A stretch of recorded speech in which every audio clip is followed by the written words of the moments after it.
اور پھر طوفان نے میرے حواس پر گھونسے مار مار کر مجھے بہرا اور اندھا کر دیا، لیکن یہ صرف ایک لمحے کے لیے، کیونکہ یوں جیسے میرے مریض کا پڑا میرے احاطے کے دروازے سے ملک ہو گیا ہو۔ میں وہاں پہنچا ہوا تھا، گھوڑے چپ چاپ کھڑے تھے، طوفان تھم چکا تھا، چاندنی سارے میں پھیلی ہوئی تھی۔ میرے مریض کے ماں باپ لپکتے ہوئے گھر سے باہر نکلے، اس کی بہن ان کے پیچھے پیچھے۔ مجھ کو گاڑی میں سے قریب قریب اٹھا لیا گیا۔ ان کی بہکی بہکی باتوں کا ایک لفظ بھی میری سمجھ میں نہ آیا۔ بیمار کے کمرے کی ہوا میں سانس لینا مشکل تھا، آتشدان پڑا دھواں دے رہا تھا۔ میں نے چاہا کہ کوئی کھڑکی کھول دوں، لیکن پہلے مجھے اپنے مریض کو دیکھنا پڑا، سوکھا، سہما، بخار بالکل نہیں، بدن نہ ٹھنڈا نہ گرم، آنکھیں خالی خالی، جسم قمیض سے محروم۔ اس نوجوان نے پروں کی رضائی کے نیچے سے خود کو ابھارا، اپنے بازو میری گردن میں حمائل کر دیے اور چپکے سے میرے کان میں کہا، ڈاکٹر، مجھے مر جانے دو۔ میں نے کمرے میں چاروں طرف دیکھا، کسی نے یہ بات سنی نہیں تھی۔ ماں باپ خاموشی سے آگے جھکے ہوئے انتظار کر رہے تھے کہ میں کیا بتاتا ہوں۔ بہن نے میرے ہینڈ بیگ کے لیے ایک کرسی لگا دی تھی۔ میں بیگ کھول کر اپنے آلات کو ٹٹولنے لگا۔ نوجوان اپنی درخواست کی یاد دہانی کے لیے اپنے پلنگ پر سے مجھے جکڑے ہوئے تھا۔ میں نے ایک موچنا اٹھایا، شمع کی روشنی میں اس کا جائزہ لیا اور پھر واپس رکھ دیا۔ ہاں، میں نے کافرانہ انداز میں سوچا، ایسی حالت میں دیوتا کام آتے ہیں، کھویا ہوا گھوڑا بھیج دیتے ہیں، وچلت کی وجہ سے اس کے ساتھ ایک کا اضافہ کر دیتے ہیں، اور سب سے بڑھ کر یہ کہ ایک عدد سائز بھی عطا کرتے ہیں۔ اور اب جا کر مجھے روز کا پھر خیال آیا، میں کیا کروں؟ میں اسے کیوں کر بچاؤں، ایسے گھوڑے لے کر جو میرے قابو میں نہیں ہے؟ میں 10 میل کے فاصلے پر اسے اس سائز کے نیچے سے کس طرح گھسیٹ لوں؟ یہ گھوڑے، کسی طرح اب انہوں نے اپنی باگیں ڈھیلی کر لی تھیں، باہر سے ڈھکیل کر کھڑکیاں کھول دی تھیں، نہیں معلوم کس طرح۔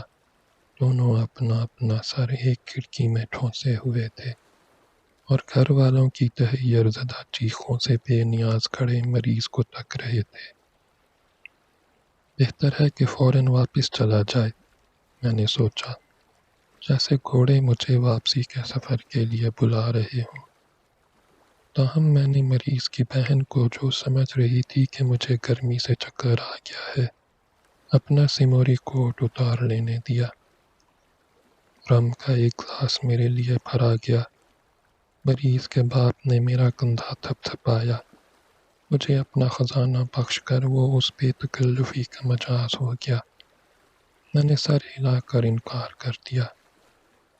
اس بڈھے کے ذہن کی تنگنائی میں یہ خیال سما گیا تھا کہ میری طبیعت خراب ہے، چنانچہ شراب پینے سے میرے انکار کا یہی ایک سبب تھا۔ ماں بستر کے پاس کھڑی تھی اور مجھے وہاں آنے کے لیے پرچا رہی تھی۔ مجھے جھکنا پڑا۔ ایک گھوڑا گھر کی طرف منہ کر کے زور سے ہنہنایا اور میں نے نوجوان کے سینے پر اپنا سر رکھ دیا۔ اس کا سینہ میری گیلی داڑھی کے نیچے زور زور سے ہلنے لگا۔ جو بات مجھے پہلے ہی معلوم تھی اس کی میں نے تصدیق بھی کر لی۔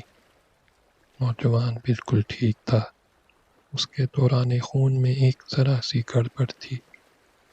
فکر کی ماری ماں نے اسے کافی سے بھر رکھا تھا، لیکن وہ بالکل ٹھیک تھا، اور سب سے بہتر یہ ہوتا کہ اسے دھکا دے کر بستر کے باہر کر دیا جاتا۔ میں مسلح عام نہیں ہوں، اس لیے میں نے اسے پڑا رہنے دیا۔ میں ضلع کا ڈاکٹر تھا اور امکانی حد تک اپنا فرض بجا لاتا تھا، اس حد تک کہ یہ فرض قریب قریب ناقابل برداشت ہو جاتا تھا۔ مجھے کم معاوضہ ملتا تھا، پھر بھی میں مریضوں پر شفقت کرتا اور ان کے کام آتا تھا۔ ابھی تو مجھے روز کی سلامتی کی تدبیر کرنا تھی، پھر نوجوان جس طرح چاہتا رہ سکتا تھا اور میں بھی مر سکتا تھا۔ میں وہاں اس لاتمنا ہی جاڑے میں کیا کر رہا تھا؟ میرا گھوڑا مر گیا تھا اور گاؤں کا کوئی تنفس مجھے دوسرا گھوڑا مستعار دینے پر تیار نہ تھا۔ مجھے اپنی جوڑی سور باڑے میں سے نکالنا پڑی۔ اگر کہیں یہ جوڑی گھوڑوں کی نہ نکلی ہوتی تو مجھے خنزیروں کی سواری کرنا پڑتی۔ یہ حالت تھی اور میں نے اس کنبے سے ہاں کر دی۔ ان لوگوں کو اس بارے میں کچھ بھی معلوم نہیں تھا، اور اگر معلوم ہو بھی جاتا تو انہیں اعتبار نہ آتا۔ نسخے لکھنا آسان ہے لیکن لوگوں سے مفاہمت دشوار ہے۔ خیر، اب مجھے چل دینا چاہیے تھا۔ ایک بار پھر مجھے بلا ضرورت بلوا لیا گیا تھا۔ میں اس کا عادی تھا۔ ضلع بھر نے میرے دروازے کی گھنٹی بجا بجا کر میرا جینا عذاب کر دیا تھا، لیکن یہ کہ اس بار مجھے ساتھ میں روز کو بھی بھینٹ چڑھانا ہوگا۔ وہ حسین لڑکی جو برسوں سے میرے گھر میں رہتی آئی تھی اور میں اس سے قریب قریب بے خبر تھا۔ یہ قربانی بہت زیادہ تھی اور مجھے کسی بھی طرح اپنے ذہن میں اس کی کوئی نہ کوئی تعبیر کرنا تھی، تاکہ اچانک میرا غصہ اس خاندان پر نہ اترے جو اپنی بہترین خواہشوں کے باوجود میرے لیے روز کو نہیں لا سکتا تھا۔ لیکن جب میں نے اپنا بیگ بند کیا اور اپنا سموری کوٹ پہننے کے لیے ہاتھ بڑھایا، اس دوران میں خاندان کے سب لوگوں کے ساتھ مل کر کھڑے رہے۔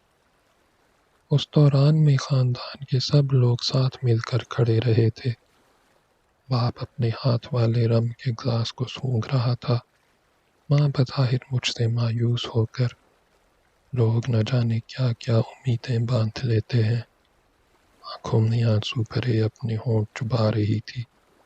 بہن ایک خون میں تربتر رومال کو چھٹک رہی تھی۔ تب کسی طرح میں مشروط طور پر یہ ماننے کو تیار ہو گیا کہ بائیں ہما ہو سکتا ہے کہ نوجوان بیمار ہو۔ میں اس کی طرف بڑھا۔ اس نے مسکراتے ہوئے میرا خیر مقدم کیا، گویا میں اس کے لیے نہایت قوت بخش پرہیزی یخنی لا رہا ہوں۔ اف! اب دونوں گھوڑے ایک ساتھ ہنہنا رہے تھے۔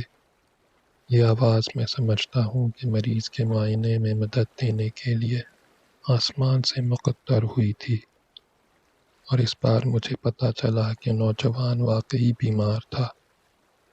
اس کے داہنے پہلو میں کولہے کے قریب میری ہتھیلی کے برابر کھلا ہوا زخم تھا، مختلف طرح کے ہلکے اور گہرے سرخ رنگ کا، گہرائی میں گہرا سرخ، کناروں پر ہلکا سرخ، کچھ کچھ کھرنڈایا ہوا، خون کے بے ترتیب لختے جمے ہوئے، یوں کھلا ہوا جیسے دن کی روشنی میں مستحکان۔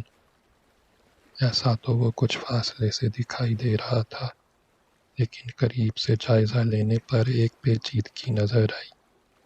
میں حیرت کے مارے آہستہ سے سیٹی بجائے بغیر نہ رہ سکا۔ کیڑے میری چھنگیا کے اتنے موٹے اور لمبے، خود گہرے سرخ رنگ کے، اور ان پر خون کی چتیاں بھی پڑی ہوئی، چھوٹے چھوٹے سفید سر اور بہت سی ننھی منھی ٹانگیں، زخم کی گہرائی میں بنائے ہوئے اپنے گھر سے نکل نکل کر بلبلاتے ہوئے روشنی کی طرف چلے آ رہے تھے۔ بیچارہ نوجوان، اس کا علاج ممکن نہ تھا۔ اس کے پہلو کا یہ شکوفہ اسے ختم کیے دے رہا تھا۔ گھر والے خوش تھے۔ انہوں نے مجھے اپنے کام میں لگتے دیکھا۔ بہن نے ماں کو بتایا، ماں نے باپ کو بتایا، باپ نے ان ڈھیر بھر مہمانوں کو بتایا جو کھلے ہوئے دروازے پر پڑتی ہوئی چاندنی میں سے ہو کر پنجوں کے بل چلتے ہوئے اور توازن قائم رکھنے کے لیے دونوں ہاتھ پھیلائے ہوئے اندر آ رہے تھے۔ تم مجھے بچا لو گے؟ نوجوان نے سسکی بھر کر سرگوشی کی۔ میرے ضلع کے لوگ اسی طرح کے ہیں۔ ڈاکٹر سے ہمیشہ ناممکنات کی توقع کرنے والے، وہ اپنے قدیم معتقدات کو ہاتھ سے کھو چکے ہیں۔ پادری گھر میں بیٹھا رہتا ہے اور ایک ایک کر کے اپنی آبا قبا وغیرہ اتارا کرتا ہے، لیکن ڈاکٹر اور اس کے دست شفا کو قادر مطلق ٹھہرایا جاتا ہے۔ خیر، جو ان کی مرضی، میں نے ان پر کوئی اپنی خدمات مسلط تو کی نہیں ہے۔ اگر وہ کسی کار خیر کے لیے نیک نیتی کے ساتھ مجھ پر زیادتی کرتے ہیں تو میں بھی اپنے ساتھ ہی سلوک ہونے دیتا ہوں۔ مجھ بوڑھے قصبائی ڈاکٹر کو، جس سے اس کی ملازمہ چھین لی گئی ہو، اس سے بڑھ کر اور کیا چاہیے؟